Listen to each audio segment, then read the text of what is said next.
Welcome to Take It from the Ironwoman. My name is Susanne Mueller, your host and the Ironwoman. This podcast is about empowering yourself and others to make real changes in the world.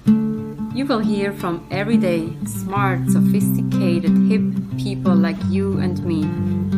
Not everybody has to be an Ironwoman to impress the world.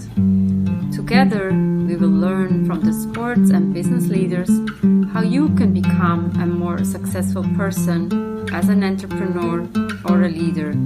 It's one step at a time, one day at a time. Take your steps now. Take your big steps now. Join me on this journey to success. Take it from the Ironwoman. Today we have a real special guest, Amy Collette. It says, unleash your inner author. Amy supports thought leaders to foster deep human connection and lasting impact by sharing their transformational stories.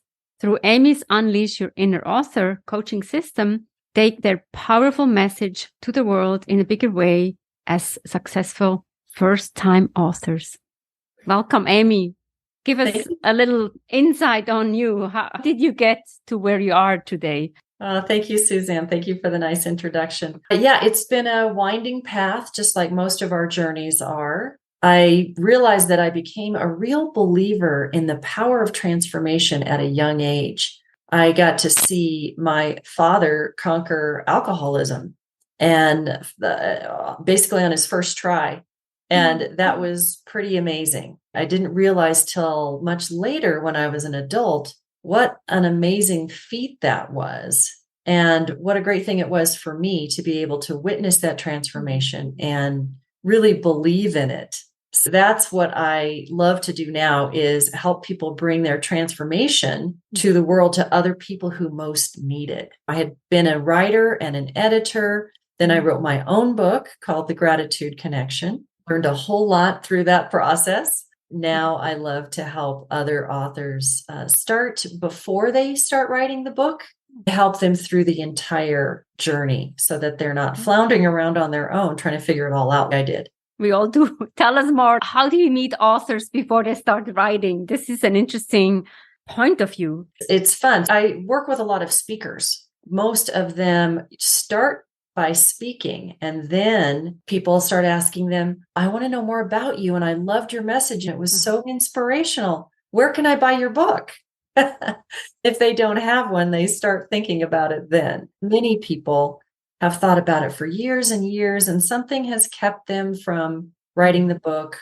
Either it's a fear of not knowing where to start, or feeling maybe they don't have that much of a message to tell. When they get somebody asking about it, then that's a real validation for them that, yes, people want to know more about how they got to where they are. I like that saying, write the book that you like to read. Look in the mirror and let it come. Is that a fair assumption? That's a really great question. And I'll take a little bit of a different spin on it. I wrote the book I needed before I wrote it. And I see that with a lot of people where they're looking for a resource, or they're wishing something was out there. They're looking for something. They're looking to change. That's what I wrote when I wrote The Gratitude Connection. I stumbled upon a gratitude practice when I was in a dark place, and it helped me tremendously. I couldn't hold my story back because it could help other people. And I was life coaching at the time, so I knew it was helping other people. I was seeing it firsthand. Then you were journaling, and the journal then became the book, or how can we understand that? Kind of. I started writing what I thought of blog posts, just little articles. And then I had practices that went with them, because what changed my life were small habits.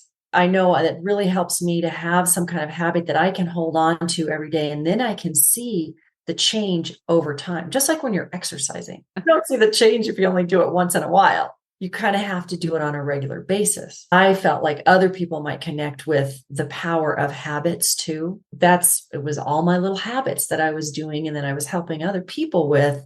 And I didn't know what was going to happen with all those, but it eventually became the book. Did you have some help or you were coaching yourself to that process? Well, I had been a writer and an editor for Okay. years, so I thought I could do it all myself, no problem. Okay. Is that true? Sometimes think- we think we're the expert and then we're like, oh, maybe I also need somebody to Right. help me. What would have been nice is to have somebody to check in with, somebody to review my work, somebody to help me set goals and to be accountable. Ultimately, we're accountable only to ourselves, but it really makes a difference when you're going to have to tell someone whether you did it or not, and they're going to ask those tough questions. And now I'm the coach asking questions. So were you procrastinating then, or what was holding you back? I didn't get really motivated until I set myself a deadline. That's when things really started happening. Otherwise, I was kind of meandering. I didn't have a lot of direction.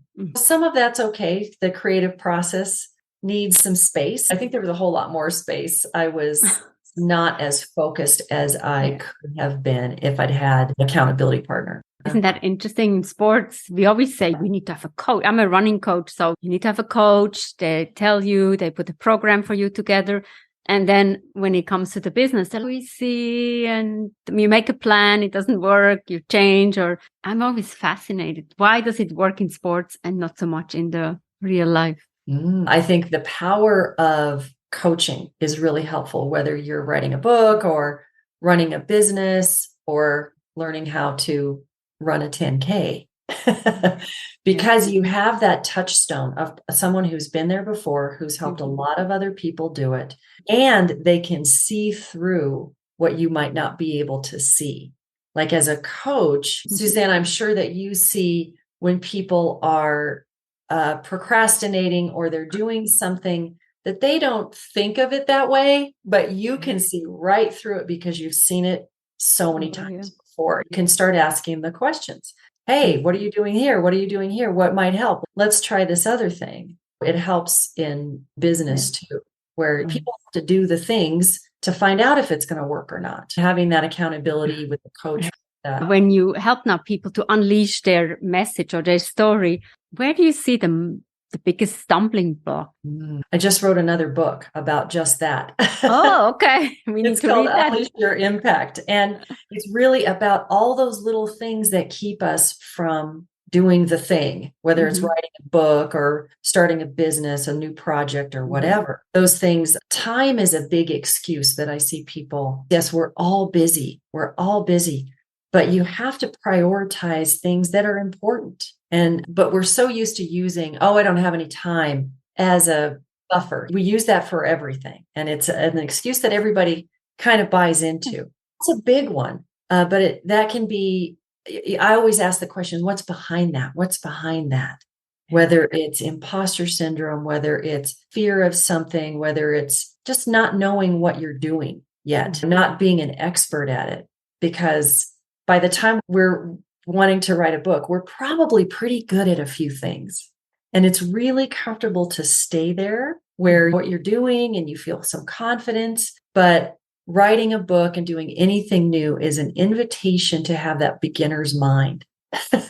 Curiosity. What is it to learn this new thing? And what is it like to not be great at something at first? A lot of those fears come up when people write their book. It's just an opportunity to find out what's behind it, get past it, and learn something.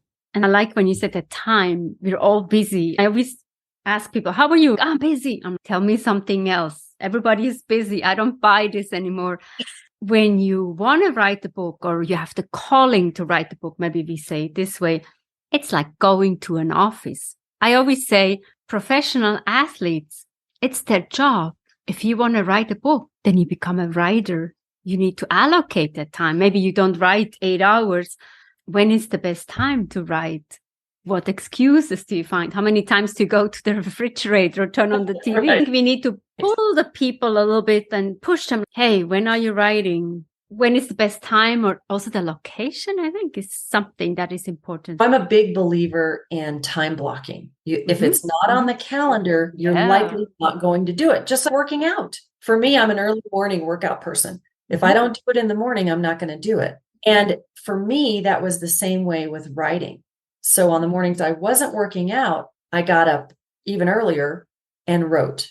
And that's how my book got done. Because for me, that was the perfect time because it was quiet. I wasn't checking email. I didn't expect any phone calls. This is between 5 a.m. and 7 a.m. And that worked really beautifully for me. Other people really resist that because they say they're not morning people or whatever. But you have to find some kind of cadence, some kind of regularity. It may be, I say to write a few times a week. It may not be every single day, 3 to 5 times a week, I think at least. One of my clients, her name is Sarah Hart. She writes 1 day a week. She takes the entire day. She goes to her favorite coffee shop and she writes all day. And that works for her. I don't find that works for most people. I think they have to write on a more regular basis, but you have to find what works for you and then put it on your calendar. How many coffees is she drinking that she gets like a whole day? I'm visualizing her like, oh, I need more coffee. It also goes with the coaching. It has to work for you. You and I, we can speak and coach and teach and facilitate whatever we want.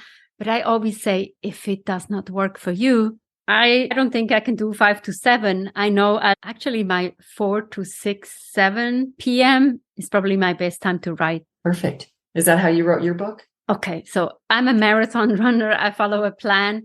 I actually dedicated probably 3 months, basically just writing and not writing every single day, but I had a routine in like working out in the morning, maybe checking my emails, whatever I had to do. And then when I thought, okay, now is my time, 2, 3 o'clock in the afternoon, I started that became my routine. And the working out and the writing was very important for me. It's that discipline, because the discipline becomes freedom when you follow the discipline. Very wisely said.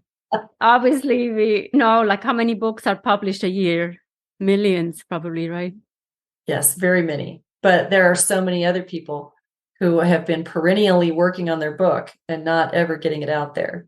My next question is, how can you discover a person when you self-publish, or is that something you offered from your experience? How can we get on Oprah's list, basically, is the question. That's a good, you got to have somebody in Oprah's organization probably that's going to help you out. There are a lot of different ways to build your network and your readership. One of the things that really helps is to start at the beginning and get very, very clear on who you're talking to.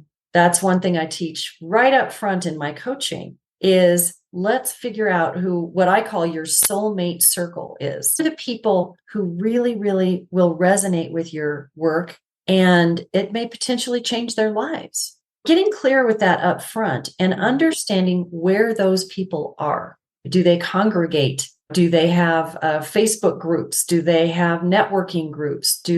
For entrepreneurs, you can find those people. You find corporate CEOs, you can find women's networks and all different kinds of things. Being really understanding who you're trying to reach and where they are, how to find them, how to connect with them.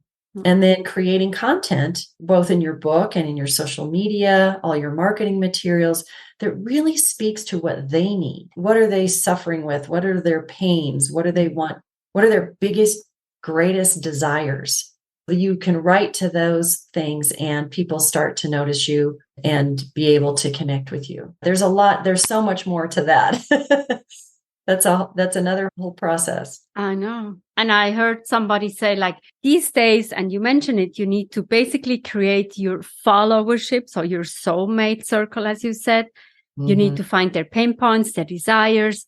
Let's see or think when Shakespeare was around, how did they do it? They just were writing and all of a sudden, oh, this is wonderful. Or Hemingway, how did they become famous?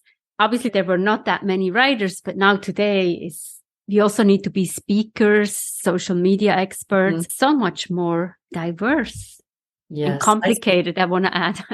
I see the people who are most successful as authors are also speaking, getting on stages, because that helps them not just reach the people in the room, but everyone in that room has a network of people. And it works just like it did back in Shakespeare's day by word of mouth. How many books do people recommend to you?